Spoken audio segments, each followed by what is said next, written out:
conciergerie spécialisée dans la petite enfance, c'est-à-dire une boutique solidaire dans laquelle on trouvera des jouets, du matériel de puériculture, des vêtements bébés, femmes enceintes et tout ce qui tourne autour de la petite enfance.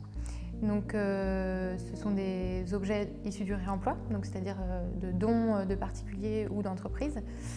Et l'idée d'une boutique solidaire, c'est qu'en général, ça permet de proposer du travail à des personnes en situation d'exclusion. L'idée de la boutique solidaire, c'est que ce soit à des prix accessibles à tous. Et donc c'est pour ça que c'est important que ce soit des produits qui sont issus de dons. Le réemploi, pour moi, c'est une évidence. Aujourd'hui, on surconsomme, on gaspille, on épuise les ressources. Donc aujourd'hui, c'est évident qu'on doit consommer différemment. En tout cas, moi, c'est le choix que j'ai fait.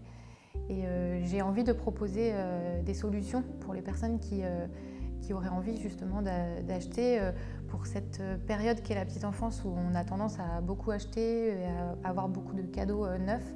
Et bien d'avoir cette solution d'achat de seconde main, je trouve que c'est important de l'avoir aussi en physique, d'avoir une boutique et de ne pas forcément passer toujours par des plateformes en ligne qui sont très bien, qui permettent d'avoir démocratisé le réemploi. C'est souvent beaucoup de distance parcourue par ces objets. L'idée aussi, c'est que ce soit un lieu accueillant, bienveillant, où il y ait de l'animation. Donc j'aimerais pouvoir créer des ateliers, un espace de jeu pour les enfants, et puis pourquoi pas un salon de thé. Alors ça ne serait pas l'activité principale, mais pouvoir avoir un lieu où les parents, futurs parents et toute personne ayant des enfants dans l'entourage, qu'ils puissent se retrouver dans un lieu adapté.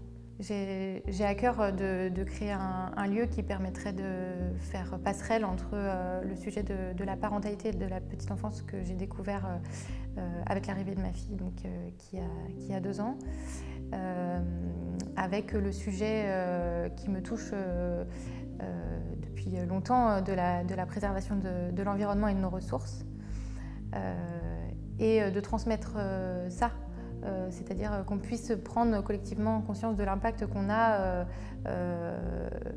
de par nos achats et de par les valeurs qu'on transmet à nos enfants pour leur préparer un monde meilleur. Les prochaines étapes pour moi dans ce projet, c'est de chercher et de trouver un lieu, donc sur La Roche-sur-Yon, et puis de trouver aussi des partenaires qui pourraient aider au lancement de cette activité. Et puis j'ai eu la chance de rencontrer Émilie et son projet donc de Café des enfants. On s'est vraiment retrouvés dans les valeurs et pour moi c'était logique de pouvoir réfléchir à deux autour d'un lieu commun qui pourrait mêler boutique solidaire et Café des enfants, lieu d'animation comme je l'imaginais, dans un même bâtiment qui permettrait aux personnes de retrouver plusieurs services sur un même lieu.